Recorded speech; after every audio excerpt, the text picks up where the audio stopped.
Você foi preso por causa do quê? Assalto. Formação Assalto, de quadrilha, contrabando, receptação, fora o que não pegaram, né? Fora o que não pegasse. Ficou preso quanto tempo? 2 anos e 3 meses. Era para ficar preso quanto tempo? Condenado a 7 anos e meio. Condenado a 7 anos e meio, e em 2 anos e meio você saiu. Sim, senhor. Ali você é o que está com a camisa amarrada na cabeça? Não, é um boné aquilo ali, né? É um boné? É o terceiro de do cima. meio? Isso, do meio. Isso aí. Dona Maria, quando o filho da senhora foi preso, como é que fica o coração de uma mãe? Ainda mais no meu caso, que eu não sabia de tudo que ele fazia. Eu desconfiava de algumas coisas. Para mim, ele saía para trabalhar e aí eles já estavam entrando para a vida do crime e eu não sabia como é que... Aí, quando eu soube da notícia mesmo, o chão saiu debaixo dos meus pés, porque quando eu soube, foi quando ele viajou para Pernambuco para passar um carnaval, depois já veio a notícia que ele estava preso lá. Foi preso lá? Foi preso lá em Pernambuco. Viajei sem condições na época. Mesmo sem condições, a senhora deu um jeito e foi visitar seu filho lá? Então, dei um jeito e viajei, porque a mãe vai, né? A mãe, não adianta, a gente fala que não vai, mas a gente acaba indo. Porque a gente acaba... Como eu fui para ver advogado, para ver essas coisas, e eu comecei a entender o lado espiritual. Foi aí onde eu comecei a usar a fé. Mas nós mães, quando a gente tem uma notícia dessa, o chão sai debaixo dos pés. Quando a senhora diz de agir a fé, a senhora já estava na igreja, foi aprendendo a usar a fé de campanha em campanha, como é que foi?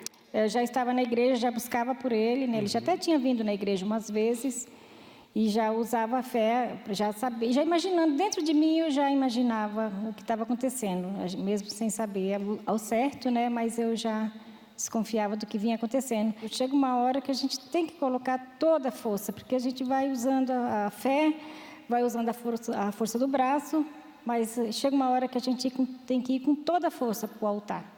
Porque tem casos que o advogado não resolve, o médico não resolve. Só o altar? Só o altar. A senhora fez o quê? Primeiro eu fiz umas campanhas de fogueira santa por ele, mas eu vi, depois que eu passava pelo altar, que ainda não tinha sido meu tudo. Peraí, então a senhora já tinha feito algumas fogueiras santas, mas tinha consciência de que não estava fazendo como deveria? Como deveria, porque às vezes deixava alguma reserva. Normalmente a gente fica dividido entre contas e o altar, pois aí chega uma hora que a gente vê que você nem paga conta e nem vai para o altar.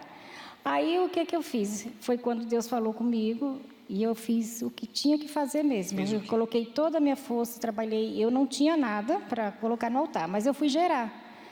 Eu sou cabeleireira, eu trabalhei um mês inteiro, do mês de dezembro. E eu saí cobrindo todas as brechas. Eu falei, não vou dar brecha nenhuma. Dessa vez eu vou fazer o certo.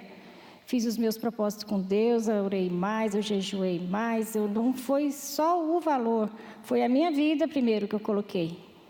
Coloquei toda a minha vida, toda a minha força e trabalhei todo mês e coloquei todo que eu ganhei no mês. Tudo? Tudo. Só tirei o dízimo. Tirei o dízimo e coloquei num valor de uns 5 mil reais. Mais ou menos 5 mil? 5 mil. Colocou no altar. Que foi todo o meu salário do mês. E aí? Nesse período foi no mês de dezembro. Só que quando eu passei pelo altar, aí já não tinha dúvida nenhuma que eu tinha feito o que Deus tinha pedido. E essa vez foi diferente? Foi diferente. A certeza que estava dentro de mim, que ele já sairia de lá transformado, porque eu não orava para ele sair de lá, eu orava para Deus transformar ele lá. E ele preso, rebeliões que estava tendo lá. Uma vez eu liguei para o advogado, desesperada, eu falei que ia para lá. Ele falou, se a senhora vir para cá, a senhora vai ficar aqui na porta igual as outras mães estão aqui. Ninguém entra, ninguém sai. Falei, Deus, é o Senhor, eu não posso fazer nada. Já tinha morrido uma pessoa lá no dia dessa rebelião. Quando foi mais ou menos fevereiro ou março que eu viajei para lá, eu já tinha certeza que ele vinha comigo. Só que ele ainda não veio, mas eu já sabia que Deus estava trabalhando no interior dele. E eu vim só, mas eu não vim triste como eu tinha vindo das outras vezes. E aí, como é que foi a sua conversão depois do sacrifício verdadeiro que a sua mãe fez? Passei por uma rebelião lá no presídio onde eu estava e eu fui acusado de ser um dos líderes dessa rebelião. Aí a polícia quase me matou um cara lá e aí me deu um bonde, né, que a gente fala, uma transferência, para uma penitenciária de segurança máxima. Chegando nessa penitenciária, eu tomei outra surra e fui jogado no castigo. O que é o castigo, o pessoal entender? É a famosa solitária, né? É uma cela de 3x3 mais ou menos, que só tem o banheiro e uma pedra para dormir, mais nada. Eu fiquei 30 dias no caso lá, sem tomar banho de sol, sem sair para lugar nenhum, trancafiado mesmo. Comendo uma refeição por dia, em média, emagreci 5 quilos nesse período. Só que quando eu fui jogado lá, a cadeia é o início, é o fim da vida de muita gente. Para mim, aquele castigo foi o início de uma nova vida. Porque quando eu fui jogado lá, tinha uma Bíblia lá, né? Abandonada, os caras jogaram a Bíblia lá. E aí peguei aquela Bíblia para passar o tempo, essa era a ideia, né? Eu vou passar o tempo que eu tenho no mínimo 30 dias para ficar aqui. E aí, nessa de passar o tempo, Deus foi falando comigo, e eu fui ouvindo a mesma voz que Abraão ouviu: sai dessa vida. Era uma voz martelando na cabeça: sai daí, sai dessa vida, estou te dando mais uma oportunidade. Eu todo quebrado, marcas no corpo todo da rebelião. E aí peguei a Bíblia, e aí eu fiz um voto com Deus dentro do castigo. Falei para eles me dar mais uma chance, que eu ia mudar de vida de verdade, que eu não queria mais nada com a vida do crime. Eu já estava quase 8 anos nessa vida, e eu tive alguns momentos de alegria e satisfação, e muito momento de dor e sofrimento, tanto para mim quanto para minha mãe. E aí, através desse voto, passei mais uns 30 dias, não foi de uma hora para outra, e aí acabei ficando mais 1 ano e meio nessa penitenciária, e isso já andando na fé. Já parei de traficar, parei de me envolver com tudo que era errado, e saí de lá em 2009 com a nova cabeça, ameaçado de morte, os caras querendo me matar, mas Deus foi me livrando.